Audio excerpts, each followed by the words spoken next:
I guess I would tell mostly new people is that NSAI is a great group, Nashville Songwriters Association International, and back in Green Bay, where I'm from, I ran a group, and it meets monthly, and it gives songwriters a chance to share their songs, critique their songs, make them better, find a group of people that are interested in co-writing, which is where I found some of my first co-writers, and just makes you able to do what you do better and with a group of people that have the same goals as you.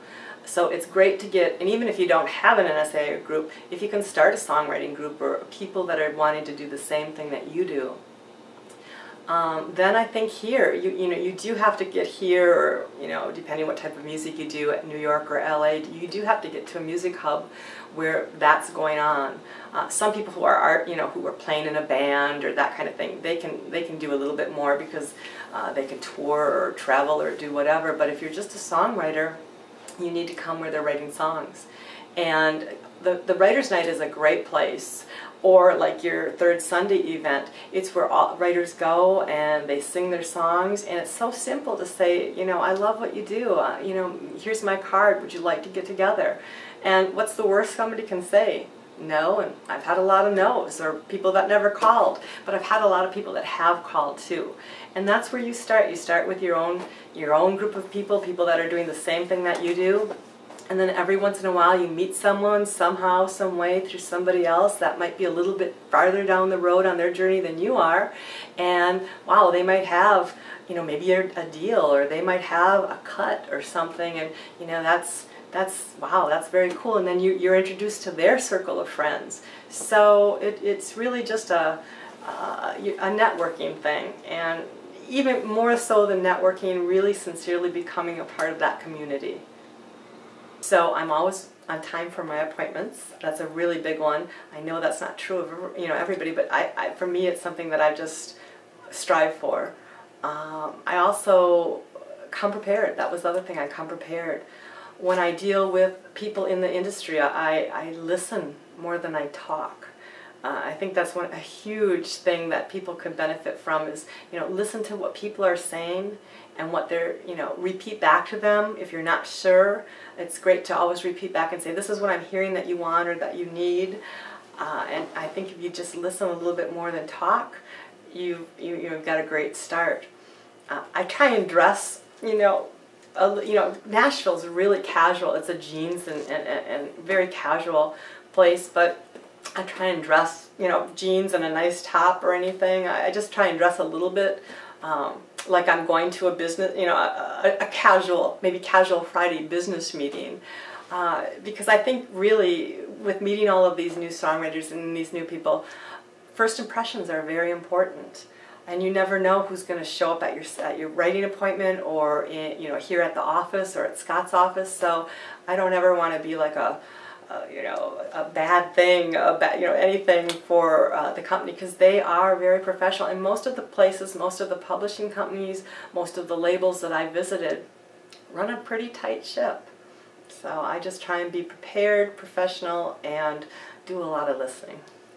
Well, I know I used to tell this to the people in my NSAI group too, and it's hard not to want to do this because I remember being there too. It's like when you meet somebody a little farther down the road than you, or maybe a lot farther down, you want to show them what you're doing, and you want to share what you've done, or you want to hear what they've done. But there are places and times for that, especially with hit writers or pro writers or people in the industry. There's panels and there's discussions and there's events where that's appropriate to do that. But when they're eating breakfast at Waffle House, that's not the time to approach them and give them your CD, your card, or anything like that. So you really have to learn the etiquette, and that's huge. That you really have to learn when and where is appropriate. So that's something if you don't know, ask somebody, ask NSAI, ask somebody that you're close to, that in the writing community. You also can't expect a cut in the first 6 months you're down here writing songs. Yes, it might happen to somebody, but that would be a pretty, that'd be a Cinderella story. I'm sure it has. There's stories and things. But nowadays, boy, it's tough. It's really tough, and you have to be ready to go through the right channels in the right way. And The other thing is you can't come here with mediocre songs. You have to make sure that you're writing great songs and that you're, you have, a high level of product to present when you do present it, because you don't want to blow it and present a mediocre product, and that just would taint what you show people. And so you want to come here, make sure you've got the great songs, be critiqued by people, spend some time in some groups, do whatever you can to make sure that you have a great product. There's a lot of rejection, and you have to understand, rejection is simply opinion. Opinion, somebody likes what you do next door, you go next door and somebody doesn't like what you do. You have to have enough belief in yourself that you realize that it really doesn't matter. It's great to take criticism and work with it, but in your heart of hearts you have to believe in yourself and what you're doing. So a thick skin and not really just take the rejection with a grain of salt.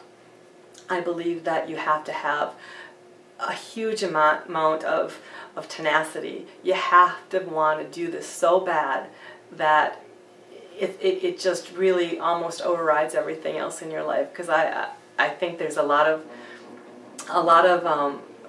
people that I started doing this with that they really aren't here anymore. So I think tenacity and a thick skin are the two most important elements. The one thing that I wish I would have done is I wish I would have stayed with guitar and piano and done the whole music thing more. I took piano lessons when I was young, but I was one of those people who didn't like to practice. So I can play a few things on the piano, and I'm okay. I can play a few things on guitar, but I'm not great. And I think if I would have stayed with that and really stuck with it, I'd have a lot bigger, I'd have much more to offer than I do with, I'd have a bigger realm of talent to offer when I come into a writing session. I can see it in my daughter, my 12-year-old daughter, Haley. I actually brought her down here the last 2 years to write, and she's done great. She plays piano, she plays guitar, she sings, she plays the drums. She's the whole, the whole ball of wax, plus she writes. I think she's going to be big competition for me in a couple of years.